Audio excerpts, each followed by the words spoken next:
Hello, everyone. Welcome to Careful Security's Fireside Chat. Looking forward to chatting with this week's guest, Andrea Keith with Keith Law. Thank you so much for being here. Welcome.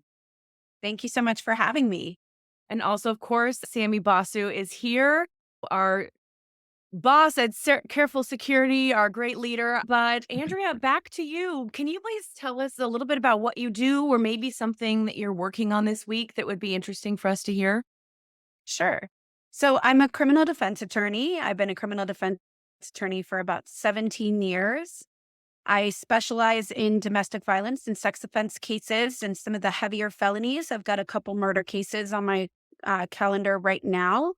I also do what's called appellate work, which is basically if you don't like what happens in the trial court and you want to go above, I handle those cases as well. So that's a little bit about what I do. This week, I've got a pretty bad mentally ill client who's just kind of struggling right now. So I'm working through the criminal process, which is always interesting with the mental health laws in California that have greatly changed over the years. I do feel like California is starting to recognize more that we do have a lot of mentally ill clients within the criminal system and trying to help them through that. So that was kind of a rough morning, a little bit for me this morning in court, just dealing with some family issues and a mentally ill client, which are quite a bit of my clientele that I have. Yeah, that must be tough. Do you have any tricks for, when you go home at night, kind of separating or self-care to get your head in a better space? Yeah, listen, that's actually a great question. A lot of criminal defense attorneys do burn out because it is a very emotional work that we do. I know for me, I take kickboxing and workout classes. And so, I can definitely box my way out of any of the stress that I have throughout the day. I love my party box classes and everything that I do. A lot of criminal defense attorneys go running, just to get outside and get that fresh air. Sometimes they even do it during lunch. There is sometimes a lot of wine drinking. I know that that happens as well, just having a glass of wine at the end of the night. But I do think it's really important, like you said, to really separate it and understand that this is a job, even though obviously I am very emotionally invested in my clients and I do really love what I do. Yeah. I would think that makes you a good lawyer to be emotionally invested, but then there is that, yeah, separation for your own sake. So that's You got to interesting. let it go. Yeah. What was your first job ever? I know you've been doing this for 17 years, but Yeah. So my first job actually was working in politics when I was in college. So I thought I wanted to go that route. So I did a lot of interning with various organizations in Washington, D.C., which is where I went to college. Those were kind of internships. Then I interned for the public defender's office in Washington, D.C., which was also an interesting job, as I'm sure you can imagine.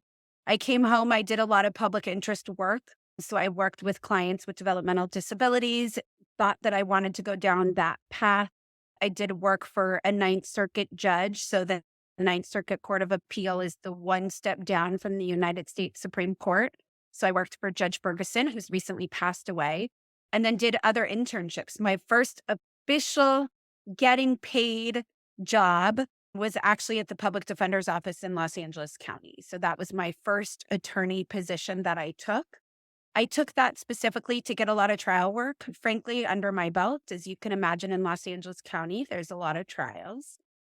So I did that for quite some time, absolutely fell in love with it. I love the public defenders that I worked with, the district attorneys, the judges. It's a great location. I did that for about 10 years until I left. wow. Well, that kind of tells us how you got to your current position. It sounds like you did. So basically, you wanted to get trial experience and then just fell in love with this criminal defense sect of the law. I did. My father was actually started as a criminal defense attorney before he became a family law attorney. So I joke that it was in my blood, even though I didn't come to it till much later. But I love being a litigator. I love being in the courtroom. The courtroom sort of feels like home to me when I walk in. I love arguing all day with the judges and the prosecutors and everybody else and really advocating strongly for my clients. That's my passion.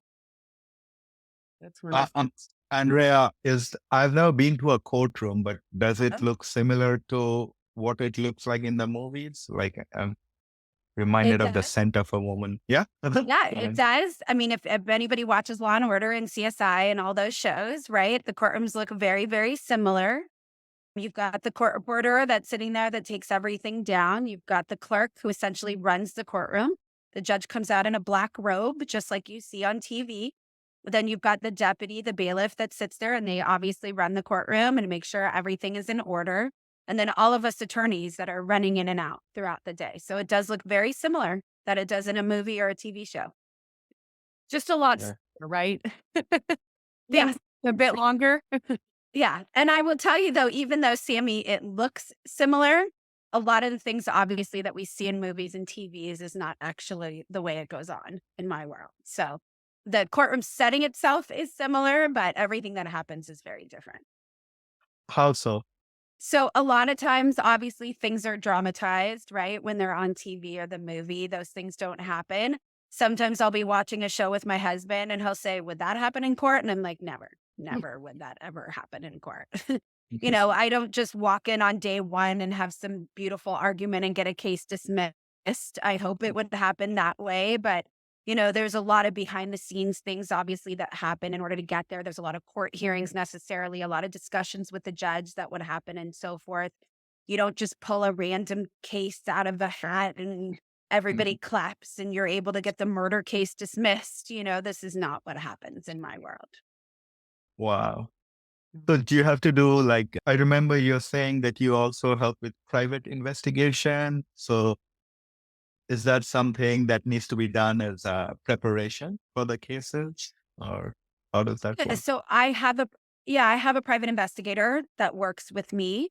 So I would say, I have an arsenal of tools that I use for my clients. So I do have an investigator as one of those tools that I use. I have experts that I consult with regularly that I use as well. I have a bail bond guy that I work with as well who can get somebody out of custody. I have an electronic monitoring company that I work with directly.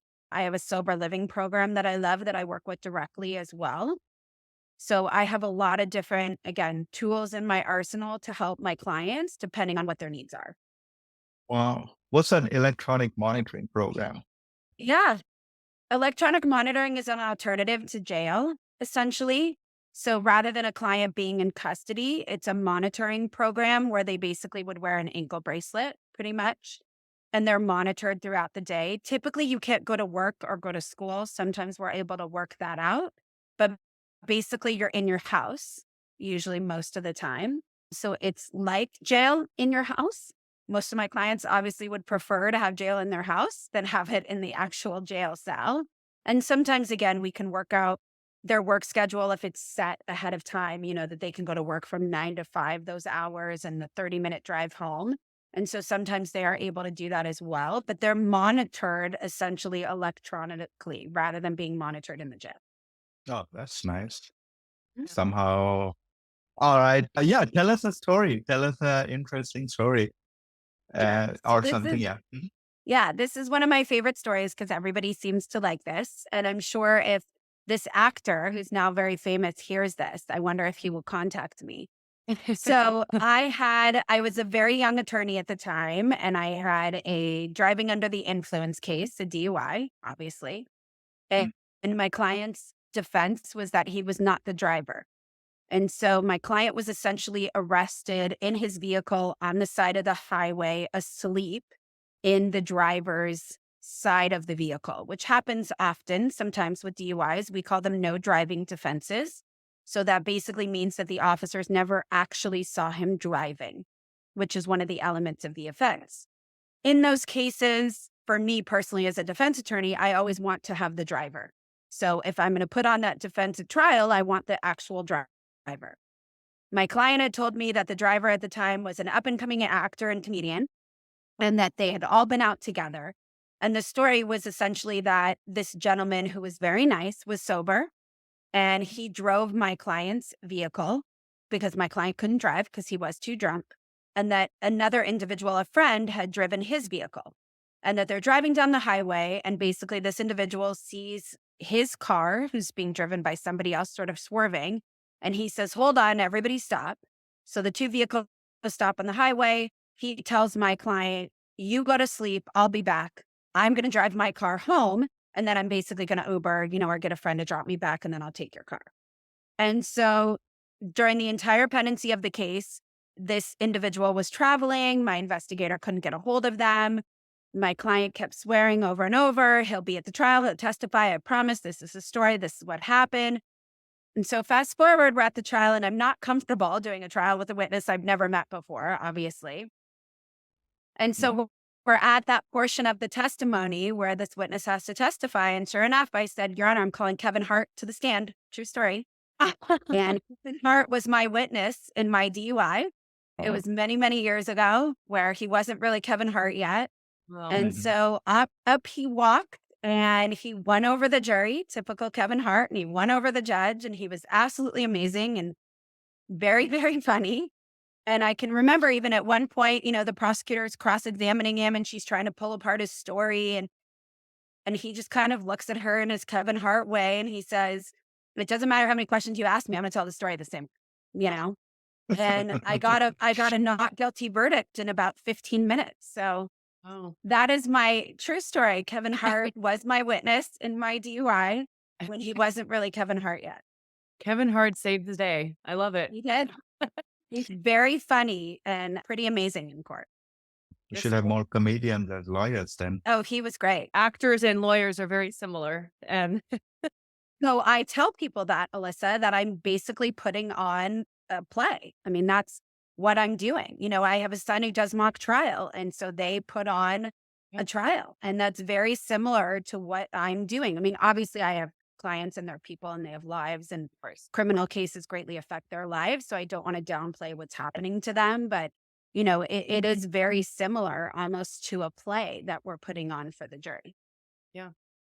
Wow. Yeah. Andrea, you mentioned you like to talk to your witnesses before they come to trial. So how does that conversation go? Like, you just like, where do you meet? What kind of conversation you, Yeah, this it is a whole depends on new the world. witness.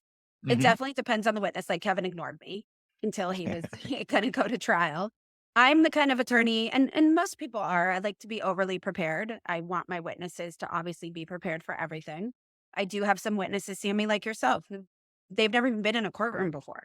So they don't even know what to expect. What's it going to look like? I can explain to them things like the clerk's going to swear you in. You're going to raise your hand. You're going to say your name on the record. You're going to look at the jury and so forth.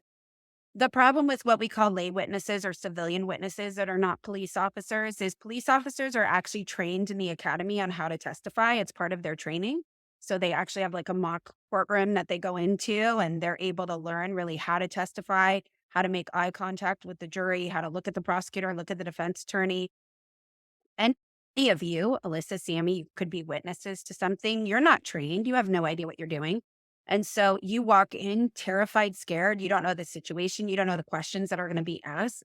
And so a lot of times my preparation is just that, just getting the Mm. witnesses to understand what's going to happen in the courtroom, how it's going to play out, what a courtroom looks like, who's going to ask you questions. And then obviously I tell them to tell the truth, but I do prepare them. Here's the type of questions I think the other side may ask.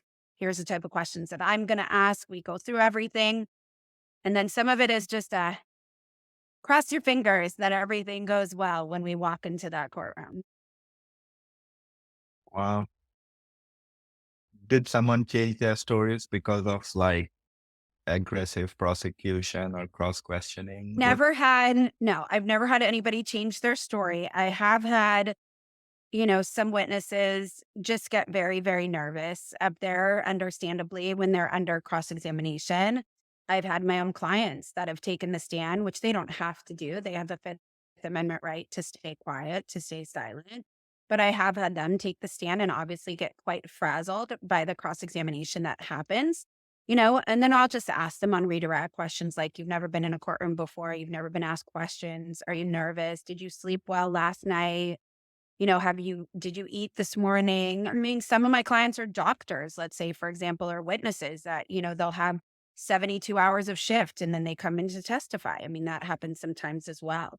Or there are other employees that they don't have a typical 9 to 5 job, or they're mothers that have been up all night, with a baby, and then they're being asked to come in and testify. So I do my best to make sure that the jury sees the entire picture of the person that's testifying. I was just gonna say the jury is also just normal people. I was actually just the Yes. foreperson on a jury last summer, and it was fascinating, but I've been a legal assistant, but that's about my extent of a courtroom, And so we're all human in the courtroom, even lawyers. I mean, you've been doing it 17 years, but still. So that's interesting to me. Yeah. And Alyssa, I'm glad that you said that because having a jury, so you're supposed to have a jury of your peers, right? Right. That's how the Constitution was written. Yet, as an attorney, I get a snapshot of Alyssa Butler for 5 minutes that I'm able to question you. And when you think about the criminal process, you are essentially deciding, in some cases, like murder and other cases, if my client's going to spend the rest of his life in jail, right? And you, as Miss Butler, who's never met him before, doesn't know him, doesn't know a lot about him. There's some evidence that's excluded, let's say, that I can't bring in, which our clients get frustrated with. Same thing for the prosecutor's side. And so you're seeing a snippet of whatever happened that night, and you're being asked essentially to judge after the fact. You're being asked to interpret and understand legal terms, right? Which you may not know. And then you decide my client's fate. And so the entire criminal process, it's an interesting, complicated journey, I would say, that we go down. Yeah. Yeah. But must keep you on your toes. Have you ever experienced any, I guess, are these all real world crimes or have you encountered any cyber crimes? Since that's what we do here. Yeah, so there are quite a bit, unfortunately, of cyber crimes, as you know, right, that we do encounter. There's a lot of identity theft and other things, obviously, that go on. Um, and I do feel horribly for those people. I mean, I myself have had, some cyber issues that we've gone through with Chase Bank and other things that have happened, with our finances. So I definitely know what it feels like, from the other side of it. And there are a lot of cyber crimes, unfortunately, that do go on. Usually there's resolutions to them pretty early because there is a lot of paper trail and different things, obviously, that go on when you're dealing with the cybersecurity stuff. It is sort of rare for those cases to go to trial, but it does happen. Andrea, shifting gears, like what I mean, you are a fighter for social justice, it appears to me. And I hope so. you want to what is it in the judicial system that you think needs reform or like what Oh, keeps you wow. going? Yeah. So there's a lot. Unfortunately, there's a very human aspect to what I do, which is what I tell people. There's a very gray aspect to what I do. It depends on the judge. It depends on the prosecutor. A lot of my clients don't understand that. And that's sort of the unfortunate or fortunate part of what I do. The law can say X, but depending on the judge that I have in the courtroom, depending on the prosecutor that I have on the case, they may interpret things differently. They may do things differently. The law is not really black or white. Um, Social injustice, I would say it really depends, again, on the courtroom. It depends on the location. I practice in Los Angeles, Ventura, and Santa Barbara. Those are three completely different counties. Ventura is a very conservative county. Santa Barbara and LA obviously are not as conservative. So there's ups and downs to both. Ventura is what we call a master calendar courthouse, which is just different. LA and Santa Barbara is a direct calendar. So that part's different. But there is a lot of social injustice. I feel like a lot of the judges just see my clients as a number. It's just another person on their docket, unfortunately. The courts are very full. They've got a lot of cases they need to move through. And my job is to make sure that they know that my client's a name, and what my client's situation is and what happened to him and that there's a life and there's a story and there's a person and a family and a child and a mother and a friend and whatever it is, behind that number. So that's really my job. That's how I see my job, is to make sure that they're not just another number that's being pushed through the system. Yeah, I know there's a lot of work pressure, right? Attorneys, lawyers, and judges. There are lots of cases to push through. What you know, taking a step back, what's like the most common social injustice that bothers you? Mm. I would say probably racial injustice. I mean, I do feel like there's a lot of racism, unfortunately, within the criminal justice process. I do feel, and I'm white, but I do feel like a white individual that walks through the door with a family, that's supporting them and so forth is going to be treated differently. I also feel like there's a lot of gender bias. I mean, there's a lot of bias against males.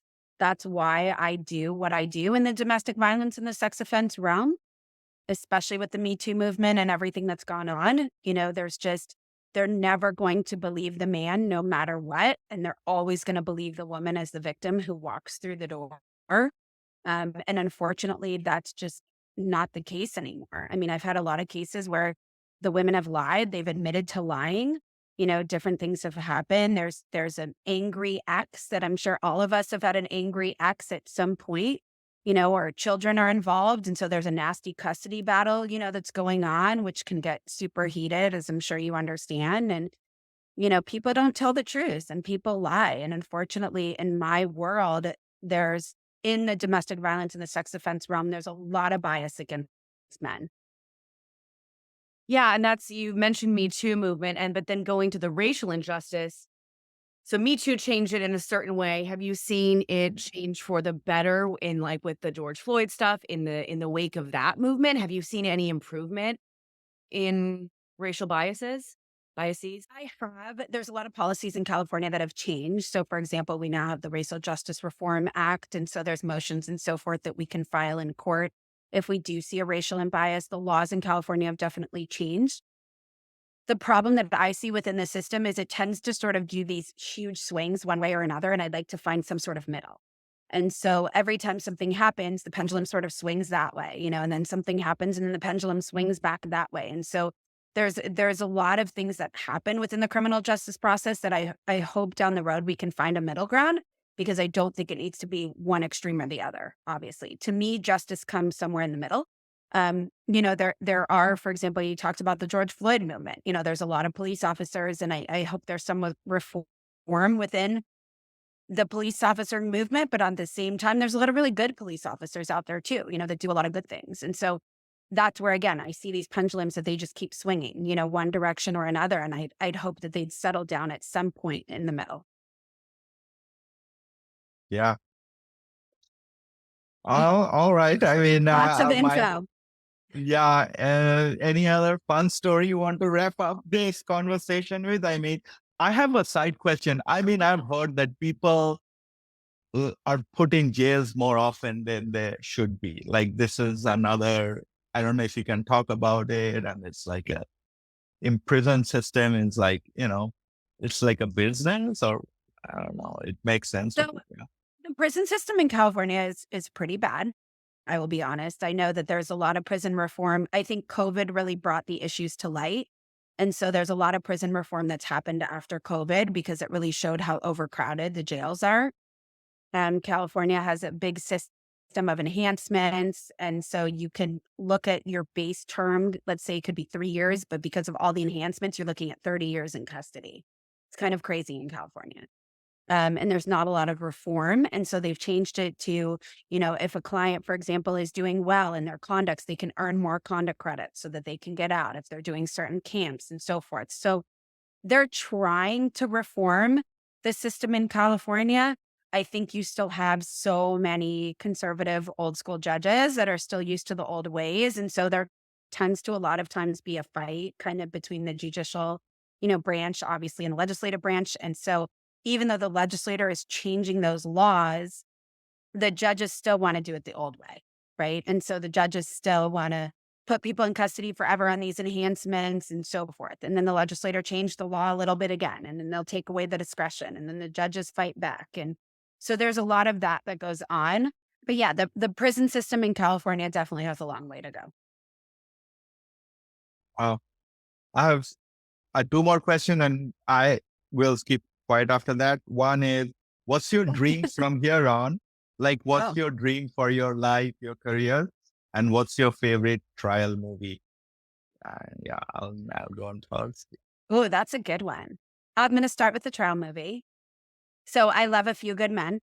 I know Okay. it's so cheesy as a defense attorney, but the reason I love it is I actually used it with one of my clients recently, the famous line, right, where Tom Cruise says, "It's not what I know, it's what I can prove."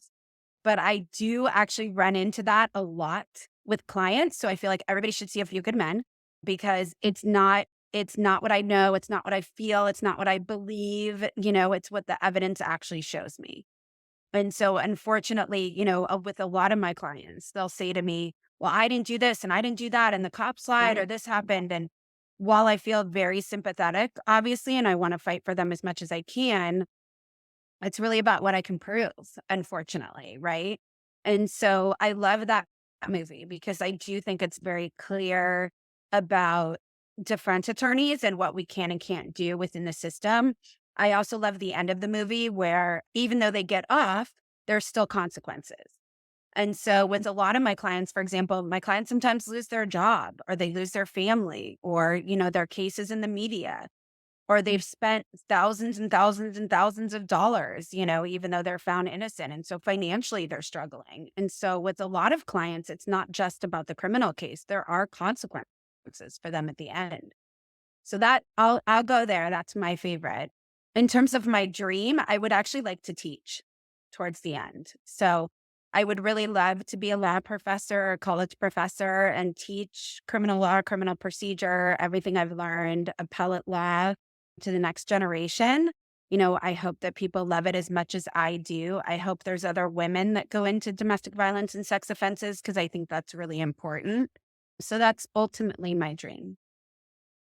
I love that. I think it's so important to see women in more, traditionally male roles. So I think Mhm. that would be great for you to be a teacher and pass on that knowledge. Thank you. I've enjoyed this chat so much, so interesting. I know we could talk to you for hours, but you are a very busy woman. So thank you. But would you end with giving us just like a little nugget of wisdom that has helped carried you throughout your career? Yeah, I would just say actually, Alyssa, the way you started, which is find balance, as best as you can. So try to turn it off. There is always work, and especially in my work, you're going to be emotionally attached to your clients. But I can do this work longer because I do go to the kickboxing classes and I do enjoy the time with my family. I don't burn out, and so just make sure that you turn it off and you really find that work life balance, which I think is so important. I agree. It's a marathon, not a sprint. It is. Yes. Join Thank you guys. kickboxing. I really enjoyed this. This was great getting to know both of you and talking to you. I appreciate it. You as well. Thank you for taking the time to speak with us, and thank you for all you do.